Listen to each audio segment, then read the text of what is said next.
Hi all, this is Skate, and before we get into this video, I just want to put a quick thank you to everyone who did help me get my computer back up and running. If they didn't, I probably would be another week or so before making content because my computer decided to go and kill itself. So massive thank you to those guys. I will do a proper video in regards to that. But being as this is going to be my first video on my newly built PC, and being as the E25 has just gone on sale with the #1 camo, and on top of that I've received in the last 24 hours a holy truck ton of messages asking questions on the E25. So, makes sense to do an E25 video. Although I will say, I am a bit disgruntled with Wargaming for putting the #1 camo up for sale again. I will be honest in saying that, because well, when it was previously advertised, it was advertised as it's there as a unique thing for the first anniversary of Blitz.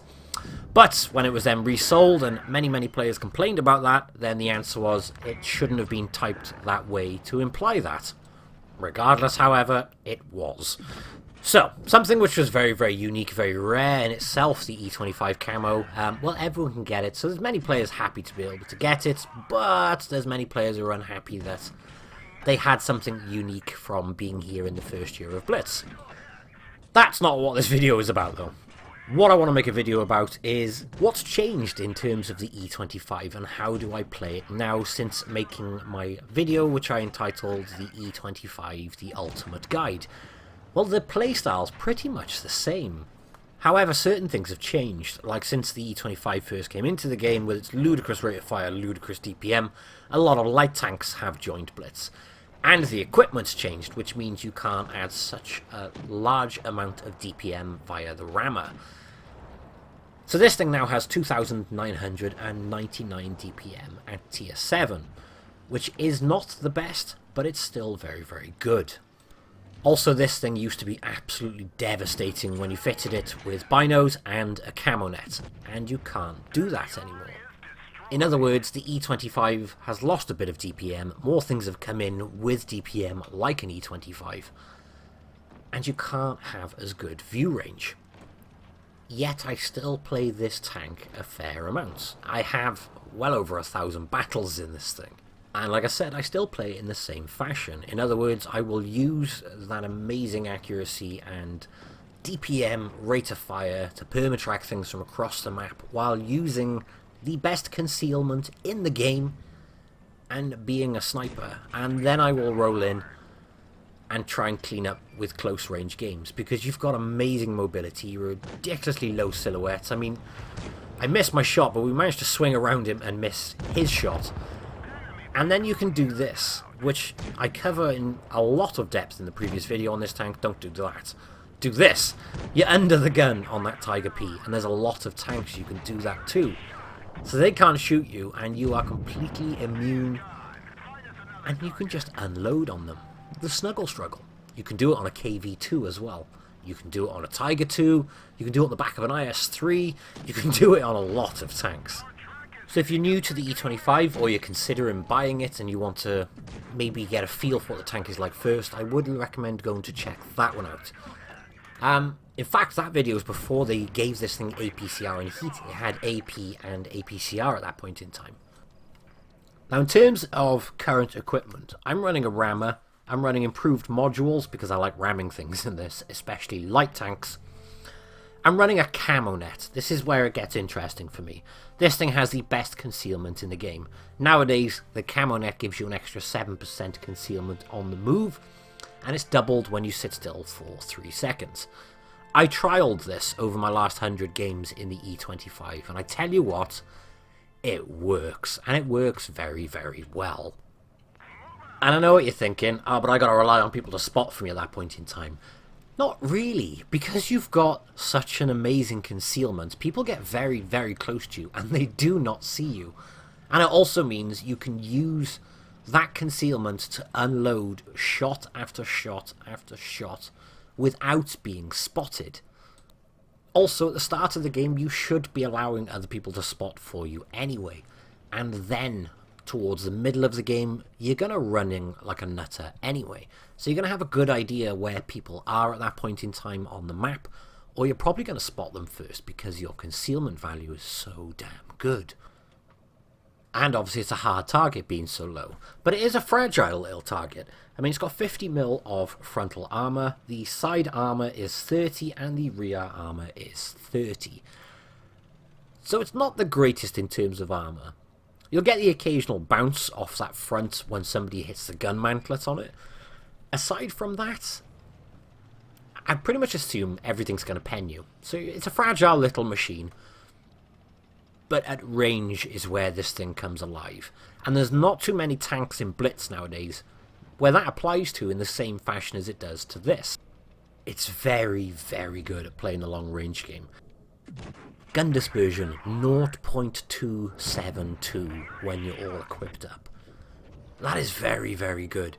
And it means that you can perma-track things with your 3.2 second reload from, well, we're looking 290 meters and we are perma-tracking an IS by here. This is a rarity, by the way. Check this out. The T23 E3 on his team saves him by blocking the shot so we can repair his track. That's team play. It doesn't matter because we set him on fire and kill him anyway. But that's a rarity to see. And credit to the guy for that. This is where it obviously starts to turn a little bit different. I can't really shoot at anything while playing the long range game anymore. So if I sat here, it would be a waste of the tank, it would be a waste of the DPM, the accuracy, waste of everything, and I'm not helping my team. At that point, I'm not being an effective sniper. I'm being an unhelpful camper. And that's the point where you need to work out in the game, is it time for me to start moving? Is it time for me to start pushing?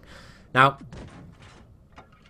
it's pretty much coming to the time in this game where I need to start pushing.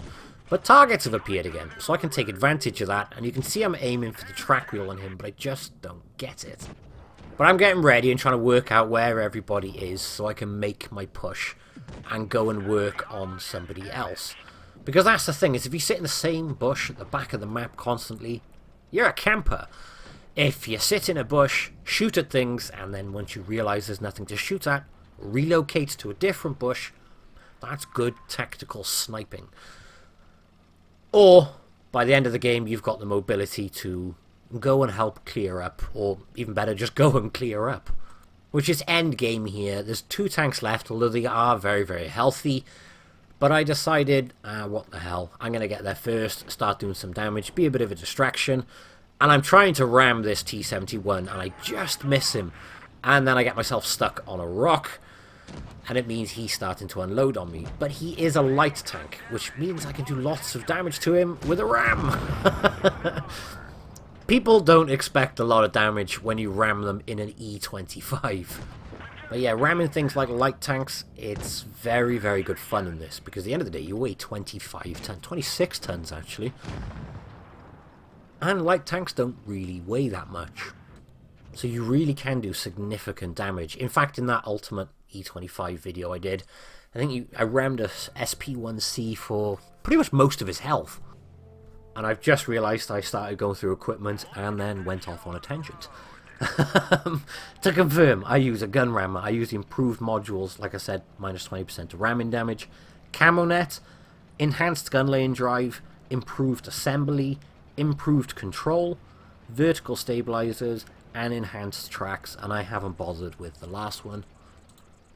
As I say, in terms of most videos, I actually think it's a waste of spare parts.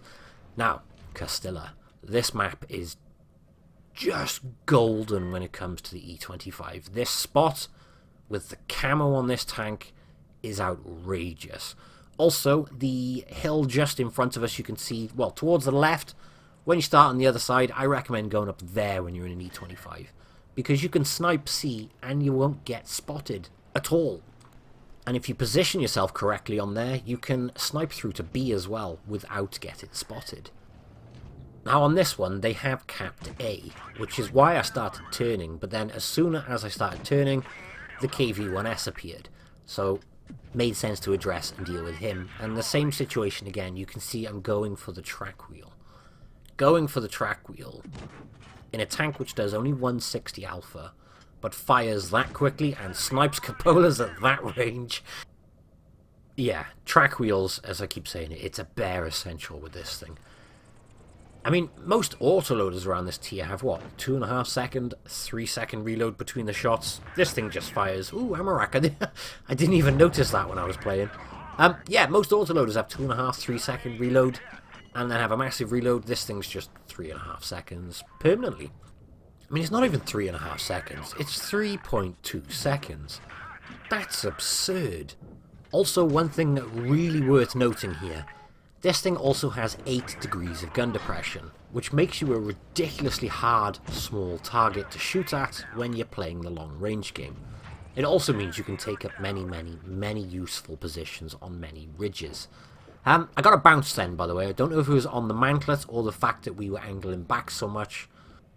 Either way, as I mentioned, they do happen, but don't expect them to, and you'll end up in a better situation then. Now again, the same situation. That Panther is, what, 200 and something meters away. I can't actually see while I'm recording this. 230, I think, approximately. And we were not spotted by him. We're going to get spotted by this T29 now as we pop over this ridge by here. However, in the circumstance I'm in, I'm going to out-DPM this guy all day long. And he's not even interested in me because there's somebody else next to me. But it's too late. He's done for. Now, a question I've got numerous times today already is, should I buy this tank skate? Given the choice, I'd buy this thing 10 times over. I think it's about £26 in, obviously, my currency. Which I think is a good price for this. When this first came out, I think I paid like £40-odd for it because, well, you know, unique camo.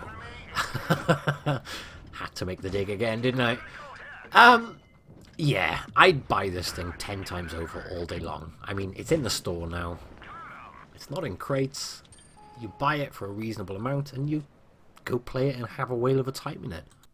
That being said, I do think this can be a challenging tank to play, but it's also very rewarding as a result.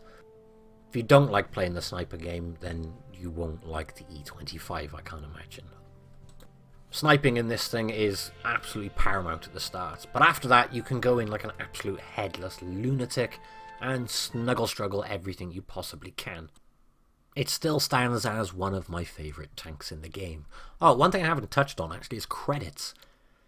For a premium tank, it doesn't make a huge amount of credits. It's reasonable, it makes more than a tech tree, but it's nothing jaw-dropping. The reason to buy an E25 is because its gameplay is just so unique.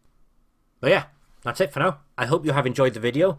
Now that my new PC is up and running, I'm going to try and do some proper live streams and more regularly. So yeah, thank you all for watching, guys. I hope you have enjoyed the video, and I will catch you in the next one. Bye-bye.